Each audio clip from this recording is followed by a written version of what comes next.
Luke 15. The parable of the lost sheep. Now the tax collectors and sinners were all gathering around to hear Jesus. But the Pharisees and the teachers of the law muttered, "This man welcomes sinners to eat with them." Excuse me. This man welcomes sinners and eats with them. And Jesus told them this parable. Suppose one of you had 100 sheep and loses one of them.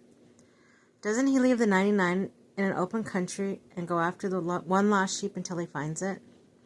And when he finds it, he joyfully puts it on his shoulder and goes home.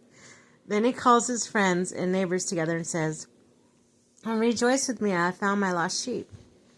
I tell you that in the same way, there will be more rejoicing in heaven over one sinner who repents than over 99 righteous persons who do not need to repent.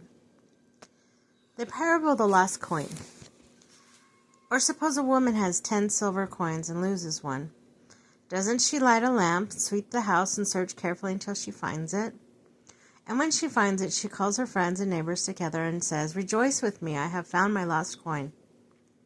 In the same way, I tell you, there is rejoicing in the presence of the angels of God over one sinner who repents. The parable of the lost son. Jesus continues. There was a man who had 2 sons.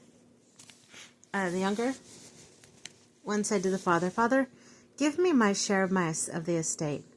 So he divided his property between them.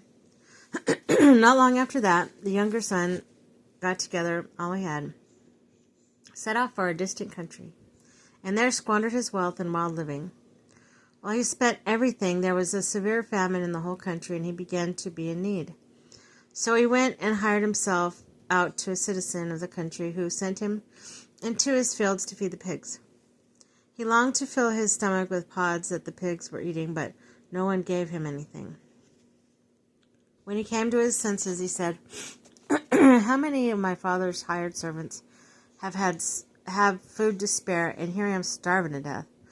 I will set out, go back to my father, and say to him, 'Father, I have sinned against heaven and against you. I am no longer worthy to be called your son. Make me like one of your hired servants.' So he got up and went to his father. While he was still a long way off, his father saw him and was filled with compassion for him.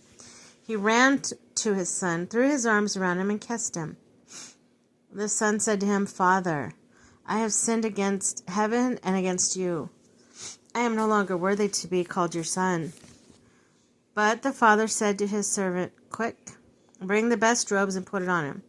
Put a ring on his finger and sandal on his feet. Bring the fattened calf and kill it. Let's have a feast and celebrate. For this son of mine was dead and is alive again. He was lost and is found.' So they began to celebrate. Meanwhile, the older son was in the field. When he came near the house, he heard music and dancing. So he called one of the servants and asked him what was going on. 'Your brother has come,' he replied, 'and your father has killed and fattened calf because he has him back safe and sound.'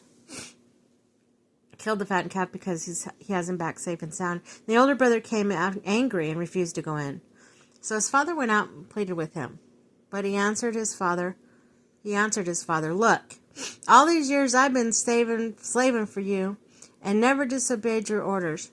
Yet you never gave me a young goat or so I could celebrate with my friends. But when this son of yours comes who has squandered your property with prostitutes comes home, you kill the fatted calf for him.' 'My son,' the father said, 'you are always with me, and everything I have is yours. But we had to celebrate and be glad because this brother of yours was dead, he's alive again. He was lost, and he's found.'